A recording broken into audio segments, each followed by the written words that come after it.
Alors, bienvenue à tous, bienvenue à ce webinaire organisé par France Supply Chain en partenariat avec Spring Project.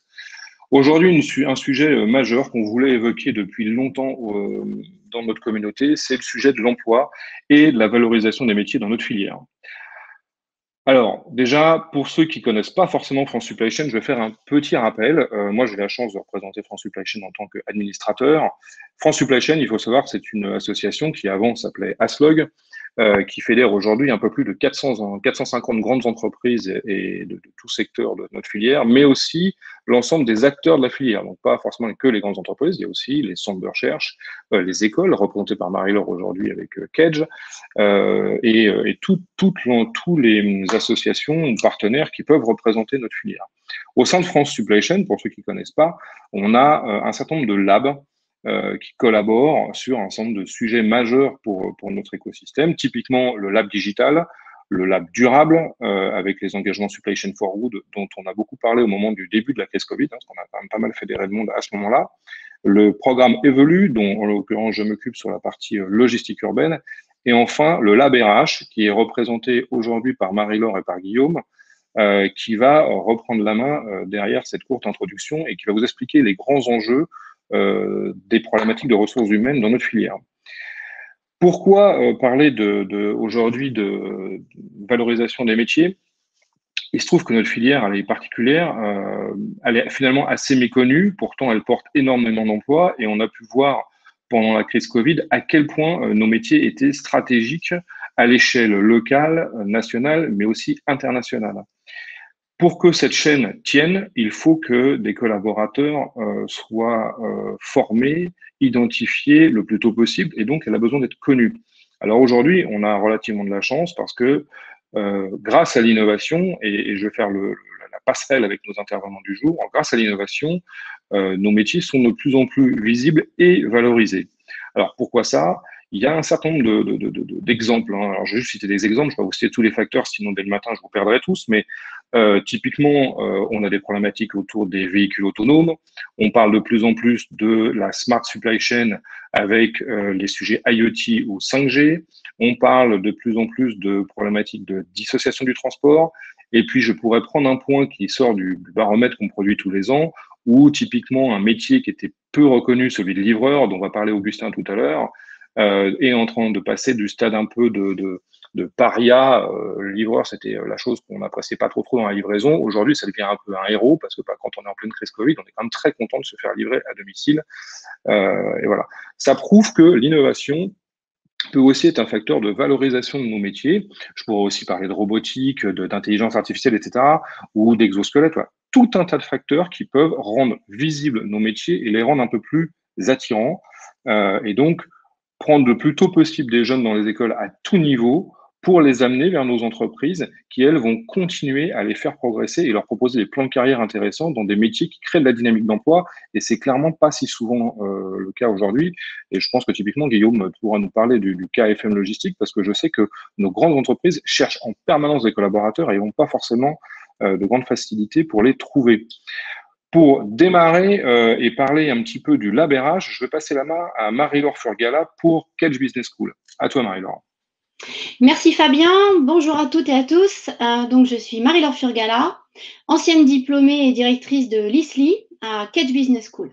Donc l'ISLI prépare des étudiants ou des professionnels au Master Sp ou Master of Science en Supply Chain Global, en format France International, formation initiale ou formation continue. Un programme créé en 1984, qui regroupe maintenant environ 4000 alumni, donc une population de référence sur le marché du travail, et qui travaille au niveau de Kedge avec le CESIT, Centre d'excellence de la supply chain, sur les thématiques que sont la supply chain maritime, supply chain urbaine, 4.0 et évidemment la supply chain durable sur laquelle j'aurai l'occasion de revenir dans ma présentation.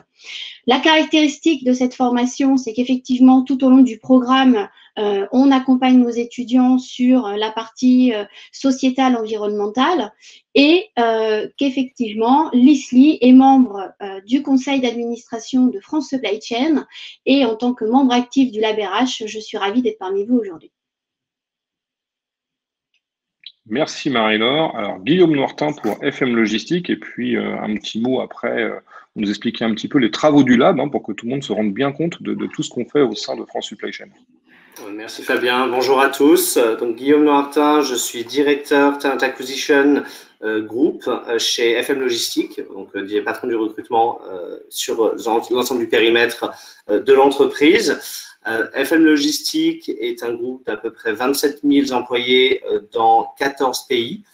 On est un acteur majeur de la supply chain dans ces pays-là et on intervient à différentes étapes de la chaîne logistique. On est donc membre de France Supply Chain et ravi de l'être. Et on fait aussi partie du Lab RH qui a été mentionné par Fabien et Marie-Laure. Donc le Lab RH, c'est une équipe de travail d'une vingtaine de personnes actives, plus tout un tas de partenaires, d'intervenants qui interviennent sur un certain nombre de sujets. Les membres sont une équipe de DRH de grands groupes, de représentants de grandes écoles et de contributeurs du métier. Donc, l'objectif du lab, c'est de valoriser la supply chain et de répondre aux priorités RH des entreprises. Les priorités RH, on les retrouve autour de 4 ou de 3 grands sujets.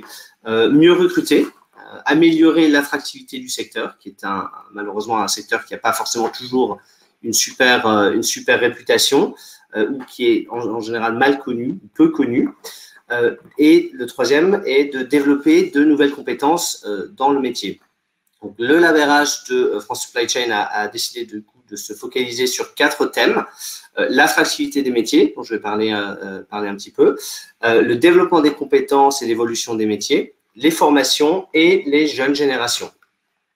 Donc, comme je le disais, la supply est un secteur qui souffre d'un manque d'image, si ce n'est d'une image qui est fausse ou dépassée. Souvent, quand on ne connaît pas l'industrie, on pense à un secteur un peu poussiéreux, pas forcément hyper attirant, et ce qui n'est pas la réalité. Donc, moi je viens je suis arrivé dans donc je ne connaissais pas du tout l'industrie, ou très peu l'industrie, j'avais beaucoup d'a priori sur l'industrie, et j'ai découvert un secteur absolument passionnant, un secteur qui est au cœur des stratégies de l'entreprise, et on le voit particulièrement aujourd'hui en période Covid, où le secteur a été vraiment mis en avant parce qu'on en avait vraiment besoin et c'est de manière assez visible.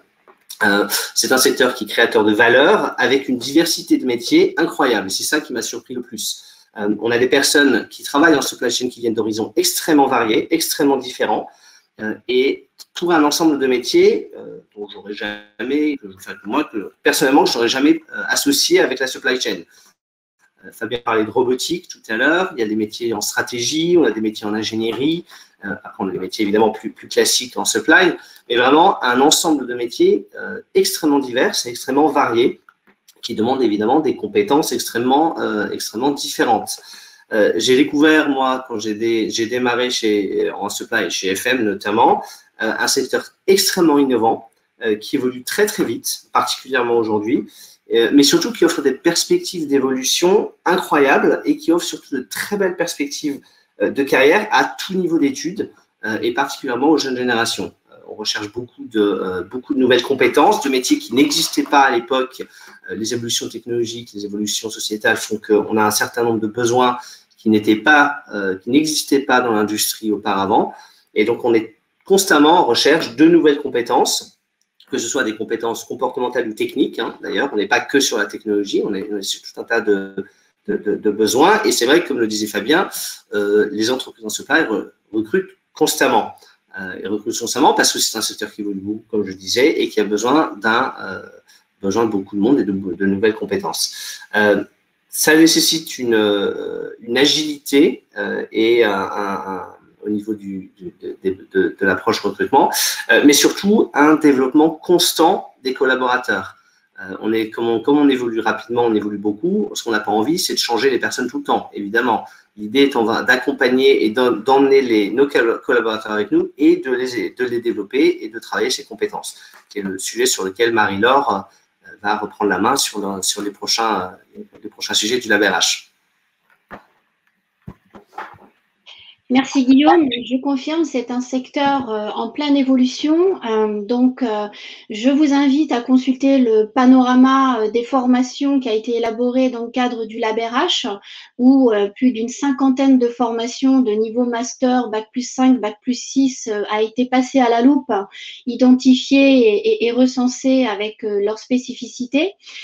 En ce qui concerne les formations Bac+5-6 que je représente aujourd'hui, je dirais que l'enjeu de l'évolution des compétences est réel et je vais vous la présenter sous les deux axes principaux que sont la partie environnementale et sociétale et puis les nouvelles technologies.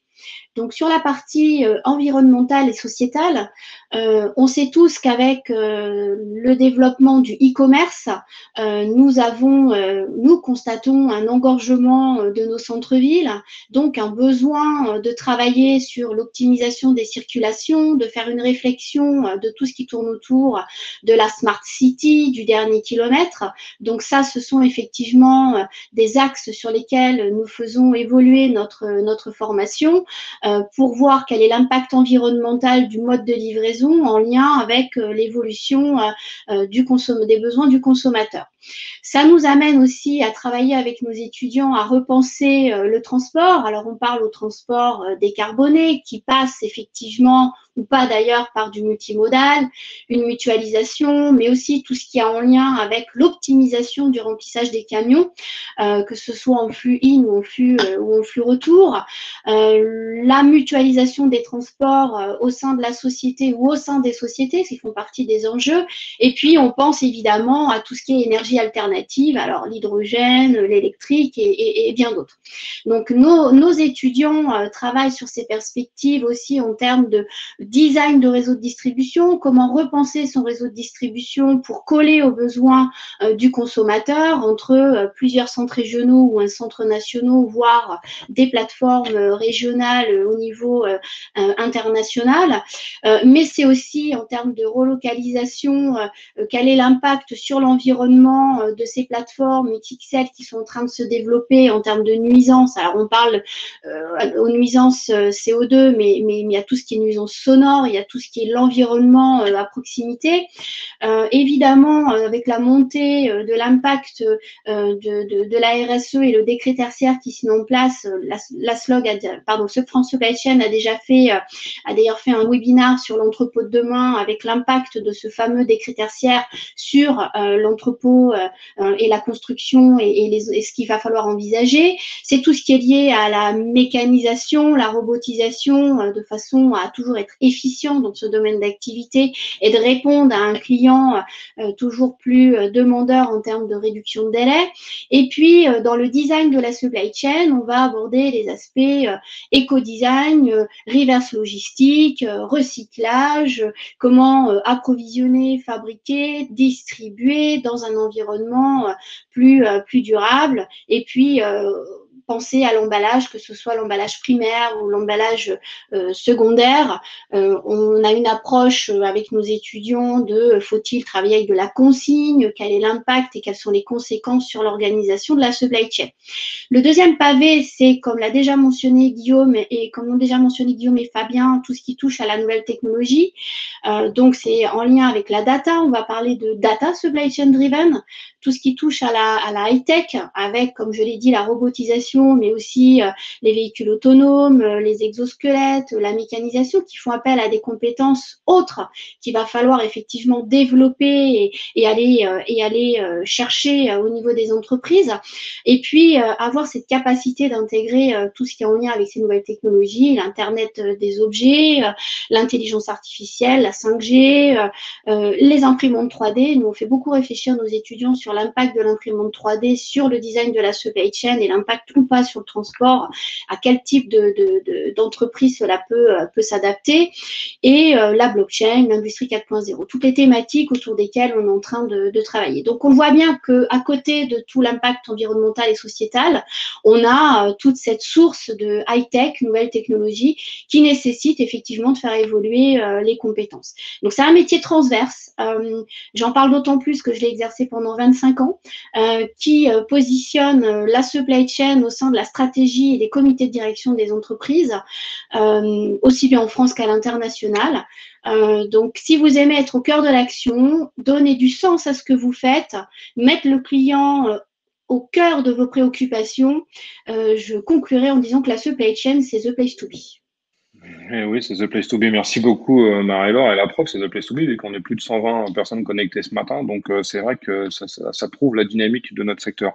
Un grand merci à tous les deux pour votre intervention. Et je tiens à souligner la dynamique du Lab RH au sein de France Supply Chain. Nos labs sont vraiment ultra dynamiques. J'ai vu dernièrement les travaux du Lab PME. Alors, il y a un truc assez fantastique. Donc, merci de votre implication aux uns aux autres, mais à l'ensemble du team qui est autour de vous, parce que vous n'êtes pas tous les deux, hein, évidemment. Pour faire le lien, un petit peu avec le facteur d'innovation, aujourd'hui, on a souhaité faire témoigner 2 startups qui aident un petit peu aussi nos métiers à être plus dynamiques. My Job Glasses pour la partie découverte de nos métiers, et ça, Émilie va mieux vous en parler que moi, et Augustin qui va nous parler un petit peu de la revalorisation de métiers, des métiers de livreurs. Et j'aimerais qu'on commence tout de suite par Émilie. Parle-nous un petit peu de la façon de rendre visibles nos métiers. Bonjour Fabien, bonjour à tous. Moi, je suis Émilie, je suis la cofondatrice de My Job Glasses. Pour vous parler un petit peu de nous et vous expliquer comment on peut vous aider par rapport à ce sujet, My Job Glasses a été créé il y a 5 ans et demi autour d'une mission. C'est l'épanouissement professionnel pour tous. Et en fait, on s'est rendu compte que pour être épanoui, il fallait d'abord être bien orienté. Et donc, ce qu'on fait chez My Job Glasses, c'est qu'on remet l'humain au cœur de l'orientation en connectant d'un côté des jeunes entre 15 et 30 ans avec un réseau de 52 000 professionnels de tous métiers et secteurs d'activité, y compris la supply chain. Et on est aujourd'hui le premier acteur du mentorat en France avec plus de 100 000 jeunes qui ont été accompagnés l'année dernière grâce à notre grand réseau de professionnels. Et pour vous expliquer ce qu'on fait concrètement, je vous propose de vous raconter une petite histoire pour vous projeter un petit peu plus. Et donc, du coup, je voudrais vous parler de Marc et Sophie. Marc, il a fini ses études au tout début des années 2000, en 2000. Et il n'avait aucune idée, comme beaucoup de jeunes, et peut-être vous aussi à l'époque, si vous vous rappelez, du métier qu'il voulait exercer. Et donc, du coup, Marc, perdu un petit peu dans la jungle de tous les métiers qui s'offrent à lui, il se dit une chose. Il se dit, je vais aller dans une grande entreprise. Parce qu'une grande entreprise, c'est ce qui va me permettre de me former. Alors, peut-être qu'au début, je ne vais pas super aimer mon métier, mais ce n'est pas grave. Au fur et à mesure, je vais avoir l'opportunité de passer les différents échelons et puis un jour, j'aurai un métier qui me plaît vraiment. Et ne sachant pas trop où aller, il répond à des annonces et un peu par hasard, choix de raison encore une fois, grand groupe, il se retrouve dans un très grand groupe dans le secteur de la logistique. Alors, il ne connaît pas vraiment le secteur, il ne sait pas trop comment il est arrivé là, mais il a décidé qu'il allait se donner à fond et qu'un jour, il aurait un métier qui lui plaira vraiment. 20 ans plus tard, Marc, il est super content. Il a fait le bon choix. D'ailleurs, il en parle à tout le monde. La logistique, c'est génial. Et aujourd'hui, il est directeur d'une BU. Il a tout pour être heureux. Il est super content. Tout, j'exagère un peu. Il y a peut-être un truc qui ne va pas. Si cette année est une année record, ils ont signé un maximum de contrats. Il y a un truc qui lui fait peur et il en parle beaucoup avec son DRH. Qui sont les gens qu'on va pouvoir recruter pour nous aider à mettre en place tous ces contrats qu'on a signés? C'est pas facile de trouver des jeunes. Le secteur de la logistique n'est pas connu. Quand on parle de supply chain, ça parle pas vraiment aux jeunes. Et c'est très, très compliqué d'arriver à trouver les personnes qui vont venir l'accompagner dans sa mission et dans son entreprise. Il se retrouve un dimanche à un dîner de famille avec sa petite cousine qui s'appelle Sophie. Sophie, elle est en dernière année d'école et elle arrive bientôt sur le marché de l'emploi. Et elle cherche son stage de fin d'études. Marc se dit, occasion rêvée, je vais proposer à Sophie de me rejoindre. On cherche des jeunes chez nous. Sophie, tu voudrais pas venir dans mon entreprise dans la supply chain? Elle le regarde étonnée et lui dit, la supply quoi? Attends, je suis une fille, je vais pas venir dans la logistique quand même, ça se fait pas. Et là, Marc lui dit, mais Sophie, c'est incroyable tous les clichés que tu as sur nous. Viens me voir, viens rencontrer mes collaborateurs et je suis sûre que tu changeras d'idée. Et là, Sophie lui dit, écoute, vraiment, non merci, c'est pas pour moi, désolée. Et là, Marc partage son problème et explique, c'est quand même incroyable, on a des super métiers, on est passionné, on a envie d'aider des jeunes. Et simplement parce que notre secteur n'est pas très attractif, on n'arrive pas et les jeunes restent sur des clichés. Et là, Sophie lui dit, mais j'ai peut-être une solution pour toi. Est-ce que tu connais My Job Glasses? Alors là, c'est lui qui lui dit, My Job quoi? Alors, elle lui dit, Major Glasses, c'est quelque chose que j'ai découvert à l'école et qui m'a permis justement d'aller au-delà des clichés. Tu as l'air de dire que c'est ton problème. C'est la possibilité de rencontrer des collaborateurs d'une entreprise qui, pendant 1 heure, vont nous expliquer leur métier et vont nous permettre justement de trouver notre voie en échangeant avec eux. Marc trouve le projet hyper intéressant. Le lundi matin, il rentre au bureau et il va voir son DRH pour lui parler de Major Glasses. Ils appellent l'entreprise et puis ils se rendent compte qu'il y a tout un système qui est fait pour les aider à trouver des collaborateurs en interne. Alors, ils lancent un grand appel au volontariat. Ils cherchent 50 personnes qui vont être mentors sur la plateforme et qui vont pouvoir parler de leur métier aux jeunes et faire découvrir l'ensemble des métiers, parce qu'on a l'impression que dans la supply chain, on fait tous la même chose ou que c'est un métier, mais en fait, c'est plein de métiers hyper intéressants que les jeunes ne connaissent pas.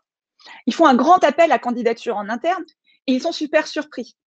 C'est pas moins de 600 personnes qui postulent pour se retrouver et rentrer dans l'aventure, alors qu'ils étaient persuadés que personne n'allait être intéressé.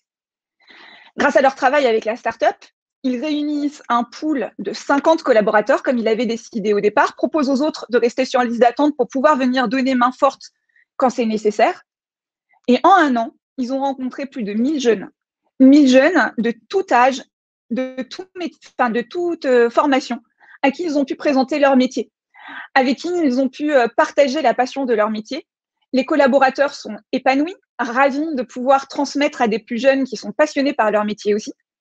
Et puis Marc, avec le DRH, ils sont super contents parce qu'ils ont réussi à se créer un pool de talents, un pool de jeunes rencontrés grâce à la plateforme, qui ont découvert les métiers de la supply chain et qui ont dit qu'ils avaient envie d'être contactés pour pourquoi pas aujourd'hui ou demain, en fonction de leur âge et de leur niveau d'études, rejoindre l'entreprise en stage, en alternance ou en premier emploi. J'ai essayé en quelques minutes de vous raconter un petit peu Major Glasses. Major Glasses, c'est la possibilité donnée à vos collaborateurs de parler de leur métier avec des jeunes qui sont en quête d'orientation, qui sont un petit peu perdus et qui ne connaissent pas la supply chain, qui ont beaucoup d'a priori sur le sujet. Et finalement, vos collaborateurs, ce sont les mieux placés pour expliquer au quotidien leur métier. Le point fort de Major Glasses, qui fait qu'aujourd'hui, on est le premier acteur du mentorat en France, c'est que normalement, le mentorat, ça veut dire beaucoup d'engagement, ça veut dire compliqué sur le long terme.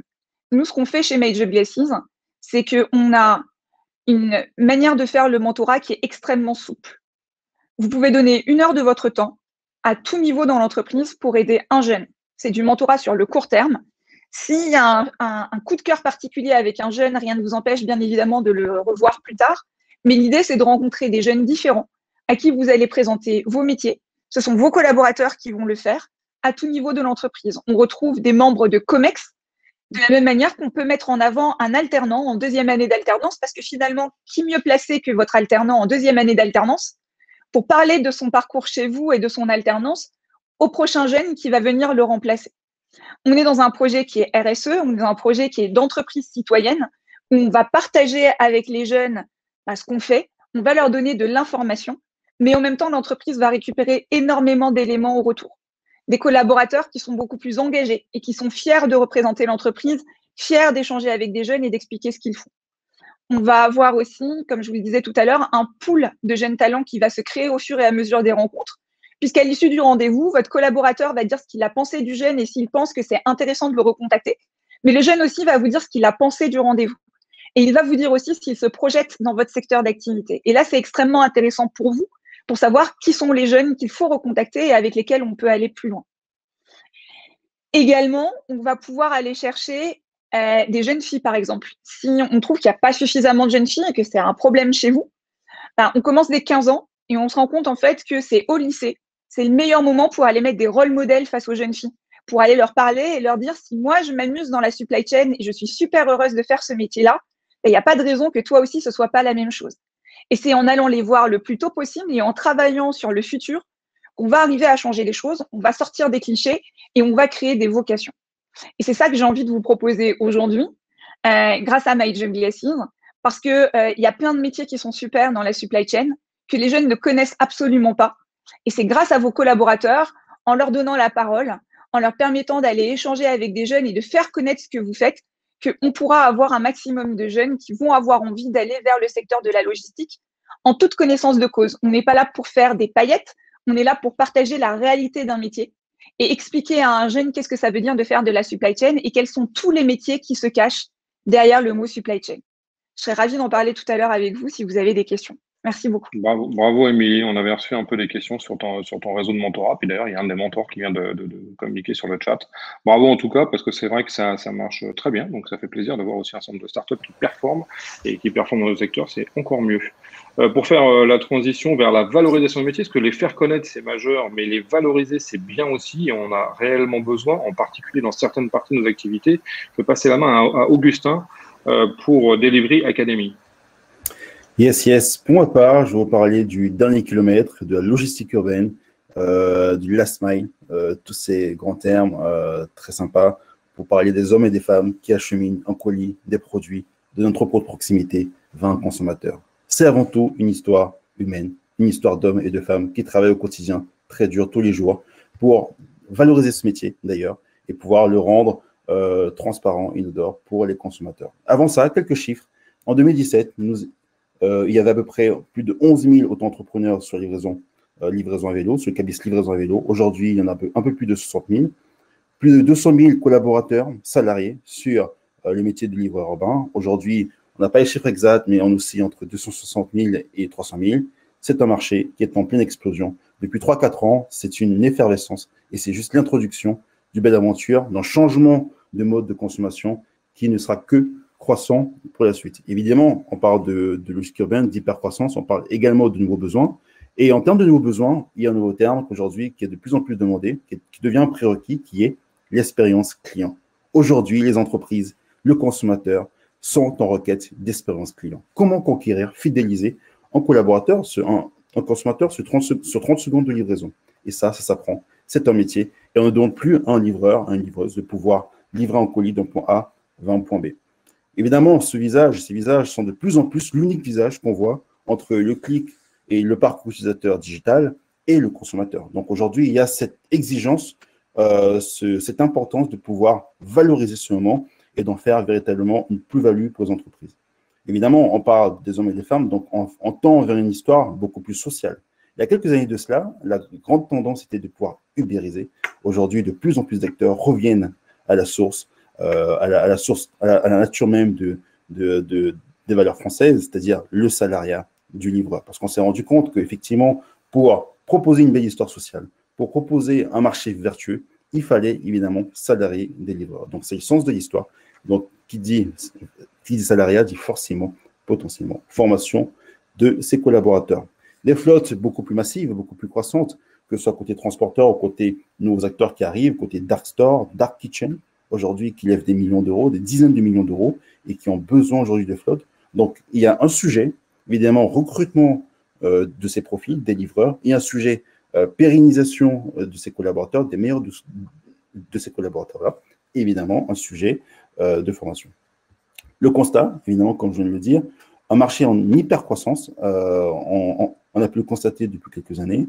Évidemment, le seul visage qu'on voit, comme je dis, c'est le livreur, et il y a cette idée de pouvoir adresser une formation, valoriser ce métier, parce qu'aujourd'hui, malheureusement, ce métier a encore une connotation péjorative. Donc, l'idée de pouvoir, et l'idée de toute la filière, de tous les membres de l'écosystème, est de pouvoir valoriser ce métier, et surtout ce moment, parce que c'est surtout des hommes et des femmes qui sont en quête de nouveaux souffles pour pouvoir avancer dans leur vie. Comment on le fait? On le fait à partir, au travers d'un parcours relativement simple. On a créé la première formation qui accompagne les livreurs urbains, donc sur 3 semaines de formation. Donc, on passe généralement d'un onboarding de 2 heures, de 3 heures pour les meilleurs, et à une véritable formation de 3 semaines qui permet de pouvoir, d'une part, faire le tri entre ceux qui ont vu la lumière et ceux qui sont réellement motivés par le métier. Donc, du coup, on est capable de pouvoir jauger si le profil est à l'heure, si le profil est professionnel, inculquer des notions d'expérience client, juridique, et un accrochage. Comment je remplis mon constat, par exemple, c'est relatif, des notions aussi simples que ça. Le contrat de travail, qu'est-ce qu'on y trouve? Effectivement, nous, on a plus ou moins les codes, mais ces profils-là ne les ont pas. Et à travers une formation complète de 3 semaines, on est capable de les préparer et de les accompagner pour qu'ils puissent intégrer les flottes des entreprises et surtout qu'ils puissent faire la différence au sein d'une flotte de manière à ce qu'ils puissent aller saisir les futures opportunités. Je parle de dispatcher, je parle de chef d'équipe.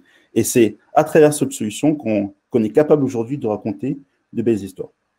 On lance en septembre 2021 le premier bachelor logistique urbaine qui permettrait également de pouvoir répondre à ces métiers aujourd'hui qu'on connaît tout, mais encore méconnus, manager, dispatcher, je parlais de tout ça. Voilà. Ce type de métier aujourd'hui qui nécessite des compétences, qui nécessite d'avoir une visibilité, un historique de ce qui s'est fait, de ce qui se fera demain, donc réellement un accompagnement spécifique sur ce nouveau marché. Donc, un premier bachelor sur 3 ans, évidemment en alternance, qui permettra de pouvoir alimenter justement les entreprises avec ces nouveaux métiers.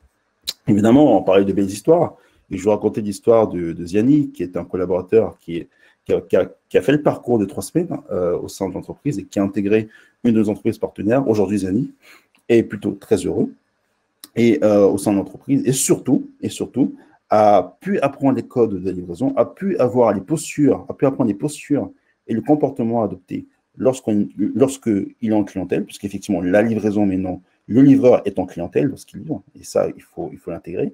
Évidemment, aujourd'hui, il est capable de faire la différence au sein de la flotte dans laquelle il est intégré. Donc, c'est tout le travail aujourd'hui qu'on mène avec la Delivery Academy depuis de très longs mois, afin de pouvoir valoriser ce métier, valoriser ces hommes et ces femmes qui travaillent très dur au quotidien, et pouvoir faire en sorte que ce métier, demain, puisse avoir une image améliorative, positive, à travers ces hommes et ces femmes. Voilà. Merci Augustin, c'est clair. Merci à toi aussi pour l'action. On te suit, comme Émilie, d'ailleurs, depuis longtemps chez Sprint Project, parce qu'on croit énormément à vos entreprises et on pense qu'elles peuvent vraiment nous aider dans ce sujet de la meilleure connaissance de nos métiers, de la meilleure valorisation des actions du quotidien. C'est clair que le last mile est un sujet majeur. On l'a bien vu dernièrement avec l'explosion de la livraison à domicile. On va rentrer, on est dans un timing parfait, donc merci à tous. C'est bien, on est carré en logistique, j'adore. Ce que je vous propose, c'est que alors, il y a déjà une question sur le chat, et après, moi, j'ai un certain nombre de questions qu'on avait reçues en amont de cette conférence. Ilyes nous demande quelle est la place de la formation évolutive dans le développement, découverte et valorisation des métiers de la supply chain. Je ne sais pas si Marie-Laure se sent de nous faire une réponse sur le sujet ou Guillaume, parce que là, j'ai l'impression que c'est un peu plus vaste. Je veux bien prendre la main, mais quand on entend par formation évolutive, je dirais que au niveau des masters, on est très en lien avec la recherche et on a beaucoup de relations avec les entreprises qui nous permet en fait de faire évoluer le contenu de nos programmes, si la question fait référence à ça, avec les besoins évolutifs des entreprises à travers les comités de perfectionnement qui sont mis en place. D'ailleurs, je tiens à souligner que le Lab RH de France Supply Chain a aussi créé un partenariat entre un membre du conseil d'administration et une école membre de France Supply Chain pour que justement ce lien se crée à faire évoluer vers les besoins du marché le contenu pédagogique des formations. Donc voilà, les 2 pistes, la recherche et effectivement les comités de perfectionnement qui sont mis en partenariat avec France Supply Chain sont 2 pistes qui nous permettent d'être up-to-date. Up to date, j'adore. Est-ce que quelqu'un d'autre veut mais j'avais m'étais fait la même réflexion que toi, Marie-Laure, je n'étais pas complètement sûr de l'interprétation. Mais il y a aussi pour moi peut-être un enjeu de formation continue dans les entreprises, mais bon. Je vais rentrer dans les questions. Au passage, je réponds, Christian, j'ai bien eu ton message, je te donne mon email, comme ça on en parle tous les deux. En effet, l'IA est un vrai sujet dans la supply chain. Il y a énormément d'endroits où l'IA a son rôle. Il y a déjà aussi beaucoup de startups qui opèrent à travers l'IA un certain nombre de réponses technologiques d'amélioration des processus. Là, l'IA, elle a vraiment son rôle. On est dans les métiers de centimiers, donc dès qu'on peut gagner un tout petit peu dans les processus, c'est tout de suite majeur. J'avais une question on avait reçu une question pour Émilie. On va commencer par Émilie. Est-ce qu'il y a un nombre minimum de mentors dans le cadre d'un programme corporate?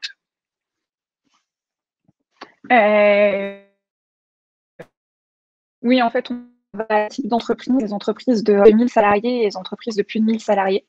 Et en fait, si on fait moins de 1000 salariés, il faudrait 25 mentors pour que ça fonctionne. Et je vous explique après pourquoi. Et sur les entreprises de plus de 1000 salariés, on commence à 50. Et aujourd'hui, notre plus gros client, on a 500 présents sur la plateforme. Pourquoi c'est important d'avoir un grand nombre de collaborateurs, donc 25 pour les plus petites entreprises et puis 50 au minimum pour les autres? 2 raisons. La première, c'est qu'il est très important en fait de mettre en avant toute la diversité des métiers et des diversités de votre entreprise. Donc, il y a la diversité des métiers, mais il y a aussi la diversité d'expérience. Vous allez avoir des jeunes qui vont être rassurés en allant voir des personnes qui viennent d'arriver dans l'entreprise ou qui étaient il n'y a pas longtemps à leur place, comme des personnes qui vont avoir envie d'aller rencontrer des membres de la direction pour se donner beaucoup plus de visibilité sur le long terme et comprendre quelle carrière ils pourraient avoir en rejoignant ce secteur-là. Il y a aussi tout ce qui va être histoire de diversité en termes de géographie, etc., etc. Et ce qu'il faut savoir aussi, c'est que vos collaborateurs choisissent le temps qu'ils vont consacrer. Généralement, c'est 1 heure ou 2 heures par mois seulement. Donc, l'autre problème, si vous avez trop peu de collaborateurs qui sont mis en avant sur la plateforme, c'est qu'il se peut que le 5 ou le 10 du mois, en fait, tout le monde soit déjà pris. Et donc, du coup, les étudiants qui arriveraient sur la plateforme n'auraient plus l'opportunité d'échanger avec vos collaborateurs. Donc, c'est pour ça qu'aujourd'hui, dans nos accompagnements, en fonction de la taille de votre entreprise, le minimum, c'est soit 25, soit 50 collaborateurs. Ok, merci Émilie. On va essayer de faire des réponses courtes. Je suis désolé pour avoir un max parce que j'ai plein de questions. Je ne suis pas sûr de réussir à toutes les passer dans le timing. Augustin, on nous demande quelle est la réelle valeur ajoutée de votre solution? La réelle valeur ajoutée de la solution est de pouvoir proposer des collaborateurs fiables, formés et surtout fidélisés dans l'aventure de l'entreprise. Effectivement, on passe évidemment, comme je l'ai dit, d'un speed dating de 10-15 minutes au recrutement à une réelle observation de 3 semaines. Donc, effectivement, ce process est capable de pouvoir sécuriser l'onboarding, la formation et surtout faire en sorte que le collaborateur puisse épouser la vision de l'entreprise, donc ce qui pourrait, d'une part, réduire drastiquement le turnover et surtout accroître la fidélité du collaborateur dans les effectifs. Merci Augustin, c'était carré. Une question pour Guillaume. En quoi la pandémie a-t-elle changé la place de la logistique? Déjà, la pandémie a mis en avant la supply chain. On a réalisé qu'on avait besoin, on en a parlé beaucoup. Les pénuries de papier toilette et de pâtes ont été à peu près universelles, je crois, peu importe les continents et les pays. Et c'est là qu'on a réalisé l'importance d'arriver à stocker les magasins et de voir un peu comment est-ce que ça fonctionnait. Donc ça a mis en avant, ça a permis de parler un peu des problèmes de supply de manière un peu plus généralisée et du coup de mettre en avant les contraintes qu'il y avait et les métiers qui existent. Ça nous a permis de regarder différentes méthodes d'opérer la supply et notamment d'un point de vue industrie, d'expliquer, de parler plus des problématiques qui existaient, des métiers qui étaient derrière justement tous ces processus et ces flux, et de parler et de promouvoir du coup les nouveaux métiers qui existent et les nouvelles façons de faire de la supply. Donc ça a été une opportunité de relations publiques, entre guillemets, de communication qui a été importante pour l'industrie. D'une part parce que voilà, ça a été une industrie qui a été en flux tendu, extrêmement tendu depuis 1 an et demi, entre la gestion, les gestions logistiques et les gestions humaines, puisque la pandémie n'a malheureusement pas épargné l'industrie logistique. Hein, les livreurs et les personnes qui travaillent derrière ont eux aussi été touchés. Donc ça a été une manière notamment d'optimiser la manière dont on travaille et aussi de réfléchir à la manière dont on fait les choses et du coup aux compétences dont on a besoin. Ok, merci Guillaume. C'est clair. Une question pour Marie-Laure. Quelles sont les perspectives d'évolution en supply chain? Alors là, je vais prendre ma casquette ancienne de l'ISLI. Quand j'ai commencé à travailler, on nous a appelé des bronzés du bras gauche. C'est une anecdote que je racontais à Guillaume. J'ai fait l'ISLI il y a quelques années, on va dire. Maintenant, effectivement, on ne doute plus de la portée stratégique de ce métier. La supply chain gère en moyenne selon les entreprises, 70-75% des coûts d'une entreprise. Donc, on voit bien qu'effectivement, c'est un poste qui est au cœur du comité de direction et très orienté sur le futur. Donc, on parle de supply chain durable, on parle des enjeux en lien avec les nouvelles technologies, mais surtout, je pense que la supply chain sera la réponse stratégique de l'entreprise à un besoin du client qu'on ne connaît pas encore. Et ce qui fait que ce métier est absolument passionnant, c'est qu'on n'en a jamais fait le tour. Voilà, j'essaie de faire concis, Fabien. Ah, c'est super, Marie-Laure. Et du coup, je vais rebondir parce qu'on avait reçu une question pour le coup qui nous concernait, parce qu'on nous demandait c'était quoi la vision de Sprint Project sur les enjeux de l'attractivité et de découverte et de valorisation des métiers.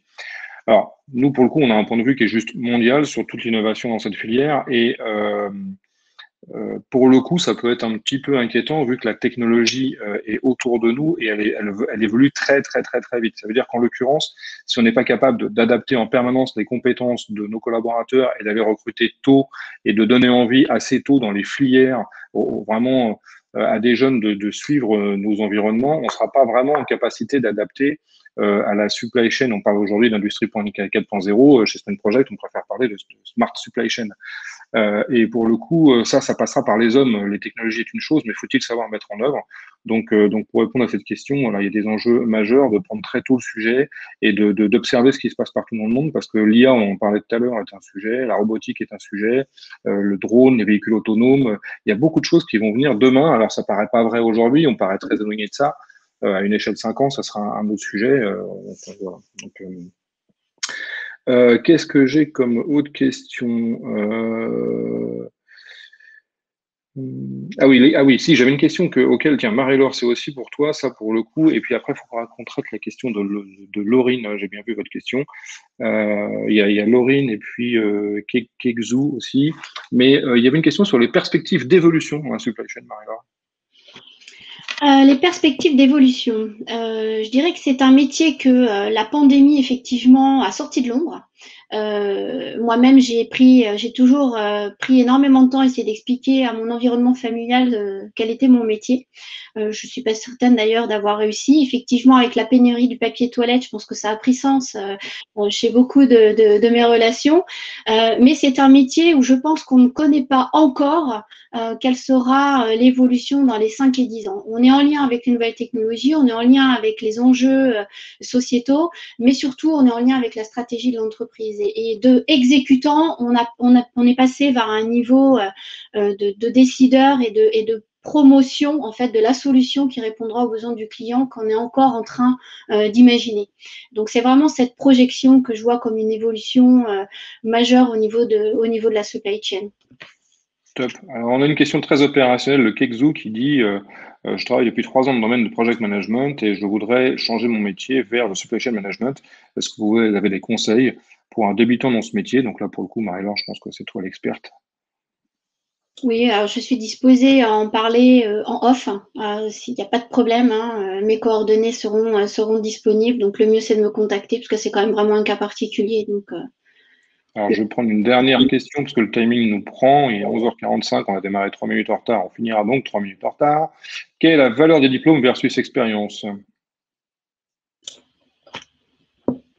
Qui veut? RH répondre? Pas de problème. Je pense que ça dépend. Alors, je vais faire une réponse de Gascon. Ça dépend du métier qu'on cherche à faire, l'expérience, et ça dépend du pays dans lequel vous voulez travailler. En France, le diplôme est important. Dans les milieux anglo-saxons, ça l'est moins. Et l'expérience le sera plus. Donc, ça dépend vraiment aussi du métier. Je pense que ça dépend vraiment aussi des personnes sur qui vous tombez. Je pense que les deux sont importantes. Le diplôme donne une base quand même théorique qui est importante pour comprendre l'environnement global, et l'expérience, évidemment, ne se remplace pas. Ça dépend, et comme je disais, ça dépend aussi vraiment du métier recherché. Il y a des métiers qui ont besoin de plus d'expérience que d'autres. Si vous voulez gérer une plateforme de recrutement, une plateforme de logistique, forcément, il faudra de l'expérience. Ce ne sera pas en sortant d'école. Par contre, certains métiers peuvent être faits en sortant avec un diplôme. Donc, vraiment, ça dépend du niveau d'expérience, du métier et du pays. Alors, une dernière question de Emmanuel. Ça fait 25 ans que je suis dans la supply chain. Ah bah, c'est des questions non plus vite que moi pour le coup. Avez-vous des cours pour se mettre à jour avec quelques jours de formation? Bon, alors, je pense qu'il n'y a pas une réponse universelle, ça dépend vraiment des formations, mais tout ce qui est en lien avec la formation continue permet d'avoir accès effectivement à des modules nouveaux. Il est clair que je rejoins Guillaume, il y a des thématiques qui ont évolué et qui n'existaient pas il y a quelques années dans les formations en supply chain, donc il y a toujours possibilité de se maintenir à jour. Le mieux, c'est de de consulter les sites internet des formations. Encore une fois, je vous ramène au panorama des formations qui a été fait par le LabRH, qui donne vraiment un overview overview des formations existantes et à partir de là, il faut aller chercher les thématiques sur lesquelles vous souhaitez approfondir. Avec la réforme en plus de la formation qui est en cours, c'est une autoroute qui s'ouvre en termes d'accessibilité, je dirais, à la mise à jour de la formation. Ok, merci. On va répondre à Elie Gender qui demande en effet s'il est possible, après un certain nombre d'années d'expérience, de rejoindre le métier de la supply chain. Donc moi, j'ai envie de dire oui, on peut toujours rejoindre le métier de la supply chain. C'est pas une question d'âge, c'est pas une question d'origine, c'est pas une question de niveau de formation. C'est aussi la force de nos métiers. Et c'est pour ça qu'on se bat tous au sein de France Supply Chain, c'est que ces métiers ont le mérite d'être complètement ouverts. On démarre pas la supply chain à 15 ans ou à 30 ans. Hein, c'est complètement stupide ça serait stupide de penser ça. Et on a surtout besoin de tout type de profil. Vu qu'évidemment, il faut des caristes, il faut aussi des ingénieurs extrêmement pointus. Donc, c'est ça aussi la diversité de nos métiers. Je pense qu'on peut y rentrer à n'importe quel âge. Il y a énormément de formations de très, très bon niveau qui existent. Kedge, j'en ai une des définitions typiques. Donc venez à nous, ce sera avec grand plaisir. Il est 11h48. Je vais donc clôturer ce webinaire France Supply Chain qu'on a eu le plaisir de co-organiser. Un grand merci au Lab RH représenté par Guillaume et Marie-Laure aujourd'hui. Merci pour votre temps et merci pour votre implication dans notre organisation. Un grand merci aussi à Émilie et Augustin d'avoir accepté de témoigner et de démontrer la dynamique que l'on peut rencontrer. Je vous souhaite à tous une excellente journée. Portez-vous bien, prenez soin de vous et à très vite chez France Supply Chain.